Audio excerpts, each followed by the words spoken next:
regarder eux-mêmes. Raison pour laquelle, attention, sanurihim ayatina fil afaqi wa fi anfusihim. Nous leur montrerons nos signes dans les cieux, dans les horizons et en eux-mêmes. Regardez l'univers, wal fajr, c'est-à-dire l'aube, et puis le crépuscule, et puis le soleil, et puis la lune, et puis la nuit, et puis le jour. Regardez tout cela, ça vous rappelle qu'il y a un être qui a créé tout cela. Revenez à celui qui a créé en regardant ce qu'il a créé pour vous. Première des dimensions, vous revenez à lui. Et en revenant à lui, vous revenez à vous. Et en revenant à vous, vous allez trouver en vous les raisons de comprendre qu'il vous a fait et que vous retournerez à lui.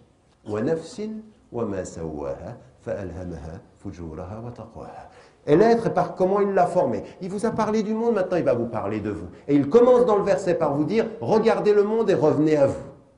Regardez le monde et revenez à vous. Et quand vous revenez à vous, vous comprenez une chose. Il vous a créé et il vous a inspiré quoi ? La possibilité d'aller vers le mal et la possibilité d'aller vers le bien. Et qu'est-ce qui va faire la différence? Qu'est-ce qui va faire que vous allez à un moment donné maîtriser ce qui pourrait aller vers le mal et maîtriser ce qui allait vers et décider d'aller vers le bien? Une chose importante, et qui est ici la maîtrise de soi. La maîtrise de soi, qu'est-ce que c'est? C'est qu'Allah, il a mis des émotions en nous. Et il a mis des émotions, elles ne sont pas toutes bonnes. Toutes les émotions que vous avez, tous les désirs que vous avez, toutes les attractions de votre cœur ne sont pas bonnes. Il y a des choses qui sont bonnes et il y a des choses que vous subissez.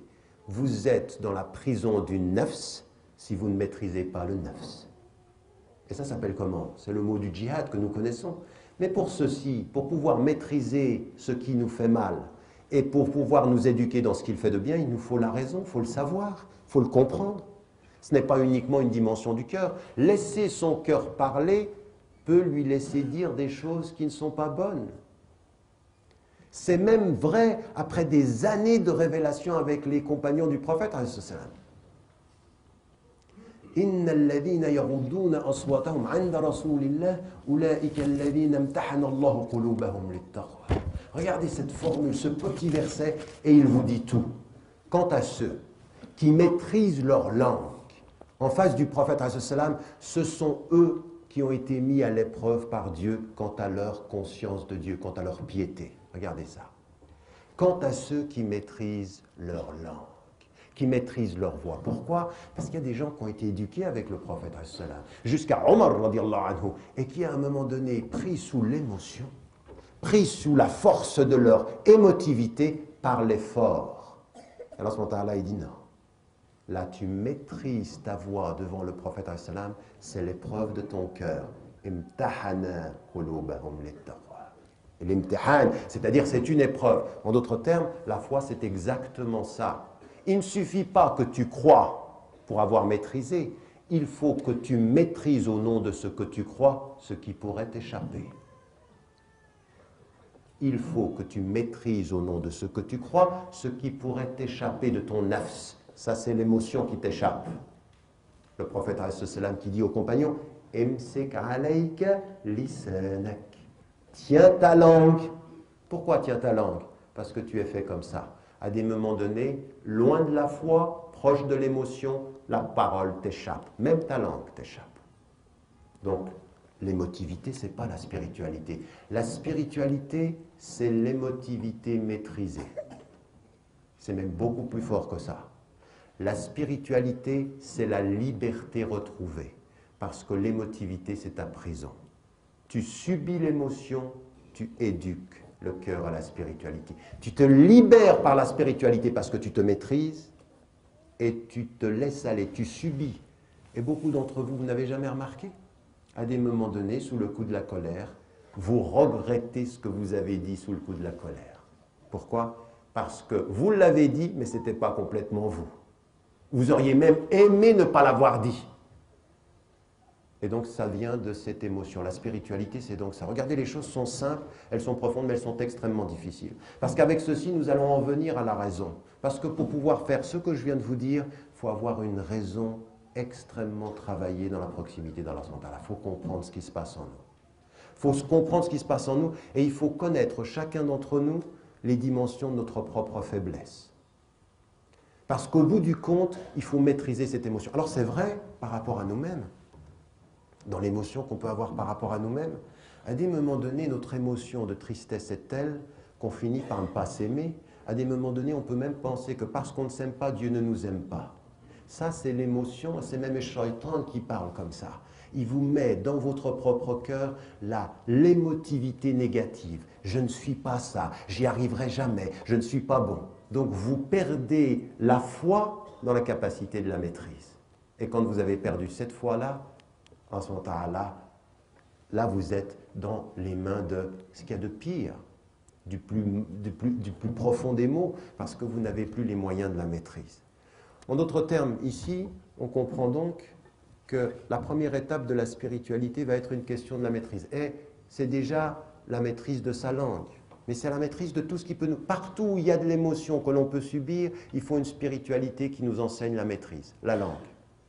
Quand le prophète regarde les compagnons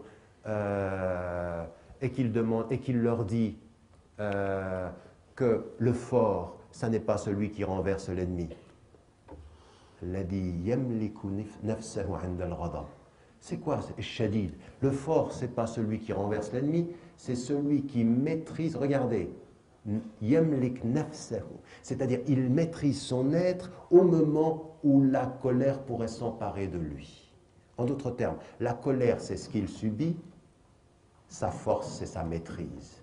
La force, c'est maîtriser sa colère. Et sa colère, c'est de l'émotion. Alors ici, c'est deux choses qui sont négatives. Mais le problème avec beaucoup de musulmans aujourd'hui, c'est qu'ils vivent la foi dans le pur émotif. Ils sont, quand ils voient quelque chose qui leur plaît ou qui est pour l'islam, c'est de l'émotivité, on est dans le pur émotif. On va dans le sens de l'émotion et on ne se rend pas compte que parfois elle est mauvaise conseillère. Il y a certains, je veux dire, quand j'étais au Pakistan, juste après l'affaire des caricatures, je vous promets, ça faisait pleurer. Ça faisait pleurer de voir 300 000 personnes manipulées par un gouvernement qui était très très heureux de les voir dans la rue et crier, parce que quand vous criez contre les autres, vous ne criez pas ou vous ne vous organisez pas pour plus de société, de démocratie et d'ouverture politique. Vous insultez l'autre, allez-y. Et vous aviez 200 000, 300 000 personnes dans une espèce de courant comme ceci, où ils parlaient tous de la spiritualité complètement colonisée par l'émotion. Une foule, vous prenez l'expression au sens littéral, qui peut devenir stupide de ne plus réfléchir. Parce que c'est l'émotion qui parle, parce qu'on est contre. Et vous dites, mais toute cette énergie-là, si seulement on la prenait avec un tout petit peu plus de raison et qu'on construisait quelque chose sur le long terme plutôt que de l'émotivité dans le court terme. Et de vous rendre compte, vous êtes manipulable à l'exact endroit où vous ne vous maîtrisez pas. Vous êtes l'objet de ma manipulation si je trouve exactement là où vous ne vous maîtrisez pas. Et la plupart du temps, c'est dans vos émotions. Manipulable dans l'amour, manipulable dans la colère, manipulable dans ce que vous subissez et que vous ne maîtrisez pas. Et donc toute la dimension de la spiritualité, c'est celle-ci. À tel point même qu'en situation de conflit, Allah subhanahu wa ta'ala, il nous renvoie à ça. وَلَا يَجْرِمَنَّكُمْ شَنَآنُ قَوْمٍ عَلَىٰ أَلَّا تَعْدِلُوا اعْدِلُوا. Ça veut dire quoi? Ça veut dire que la haine d'un peuple, vous vous rendez compte? Mais la haine d'un peuple, ça peut venir de quoi? Vous avez vu des gens, ils ont pu venir, ils ont pu tuer vos enfants, ils ont pu vous massacrer. Et Allah subhanahu wa ta'ala, il vous dit même ça. Même ça, même celui qui viendrait vous piétiner jusqu'à la vie des vôtres, eh bien que ceci ne vous amène pas à devenir purement émotif au point que vous soyez injuste. La justice est proche de la conscience de Dieu. On est compte de l'effort qu'il faut? Alors on peut dire, c'est naturel que je veux tuer celui qui a tué mon enfant. C'est spirituel de maîtriser sa colère, je vais lui dire, au-delà de la colère qui voudrait que je te tue, il y a la justice qui voudra que je me maîtrise. Je me maîtrise par justice, même si je pourrais te tuer par colère. Mais tuer par colère est une erreur. Se maîtriser par justice est la spiritualité. Dans l'insulte, dans la guerre, dans n'importe quelle situation. Et ça, nous tous, nous le vivons. Nous le vivons en permanence. Raison pour laquelle celui qui parle comme je vous parle, comme ça, et qui essaye de faire ce travail, on est tous, hein, c'est un vrai djihad, hein, c'est un vrai effort. À des moments donnés, je vous promets que, et ça m'est arrivé, il y en a certains qui sont venus me dire, ils me disent, dis donc frère Talek, c'est vrai ce qui t'est arrivé à l'aéroport de Paris? Tu t'es énervé? Et je me suis énervé. Il m'a énervé. Ils m'ont énervé. J'étais fatigué, mais je me suis énervé. Après, tu réfléchis, tu dis, subhanallah, quelle leçon. Quelle leçon. Ils ont fait une erreur, puis deux erreurs, puis ils m'ont parlé avec arrogance. J'ai élevé le ton et j'ai répondu, et c'est moi qui avais tort. Pas parce qu'ils avaient raison. Ils avaient tort, mais j'avais tort. J'avais tort de m'énerver du fait qu'ils aient eu tort. Vous me suivez? Hein? Ah oui, parce que nous, ce qui est notre paramètre, c'est pas qu'ils aient raison ou tort, c'est de savoir si nous avons raison ou tort par rapport à nos paramètres. C'est pas ce que tu fais de moi qui compte, c'est ce que je fais de moi en fonction de ce que je crois, moi. Et à ce moment-là, dès que vous réfléchissez comme ça, vous n'êtes plus victime, vous êtes libre. Vous comprenez la différence? La victime, c'est celle qui constate toujours son état par rapport à l'autre. Elle construit une pensée victimaire, une pensée de victime. Tu as fait ça, je suis ta victime. Non. Celui qui est dans la spiritualité comprend que tout ça, ce sont des tests, qu'il faut dépasser la mentalité de victime pour avoir l'esprit de l'être libre. Il réagit dans la maîtrise vis-à-vis de ses principes, pas par rapport à ce qu'on fait de lui. Donc ici, on est là dans la dimension de la spiritualité. Vous voyez bien la différence entre l'émotivité que l'on subit et puis cette volonté. Et Allah subhanahu wa ta'ala, il nous aime. Il nous aime au sens où, même dans la spiritualité, parfois on est attiré par le fait de l'émotion, et même dans la spiritualité, Allah subhanahu wa ta'ala, il a fait qu'il y a des choses que nous aimons dans cette maîtrise. Allah subhanahu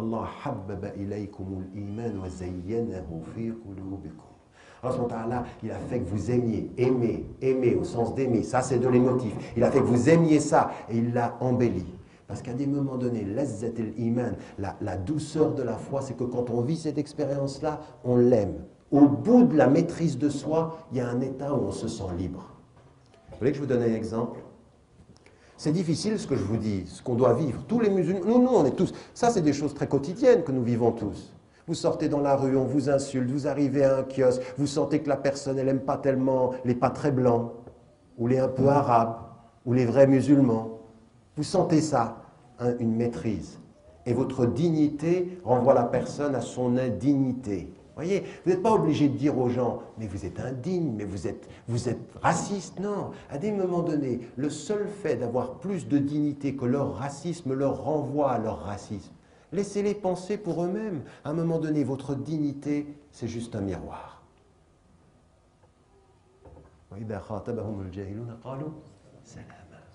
Salam. Paix. Ma paix, c'est ton miroir. Tu te débrouilles avec tes émotions. Je vais construire ma dignité. Ça, c'est une dimension qui est très importante. Mais vous voyez bien que si on a bien compris ce message-là de l'islam, on comprend que c'est un vrai travail. C'est pas facile d'arriver à cela. C'est une vraie épreuve. C'est un vrai travail quotidien sur lequel on passe de cette émotion maîtrisée, on passe à quelque chose qui est dans l'ordre de la spiritualité et un travail sur soi. Et chacun et chacune d'entre nous doit savoir, dans son parcours personnel, quels sont les éléments où on est le plus fragile. En d'autres termes, posez-vous la question devant Dieu et devant votre conscience, quelles sont les dimensions de mon être que je maîtrise le moins? Quelles sont les émotions qui m'échappent le plus vite? Il y en a certains, quand ils sont attaqués émotivement, ce n'est pas la bouche qui réagit. Il y en a même certains, quand ils sont attaqués émotivement, ils se ferment. Oui, les psychologues nous l'enseignent. Il y en a, dès qu'ils sentent l'attaque, ils se ferment. Mais alors, à l'intérieur de la tête, ça tourne et tous les maux de la planète y passent. Toutes les insultes y passent. Personne n'a entendu, mais l'émotion a parlé. Et là, ça veut dire que sur la spiritualité, il faut maîtriser cette réaction. Il y en a d'autres, dès qu'ils sont attaqués, tu n'as même pas fini ta phrase, qu'ils ont déjà répondu par 14 mots. Et pas les plus beaux. Il faut maîtriser sa langue. Il y en a d'autres, le prophète, il le dit, comme il a dit à chacun des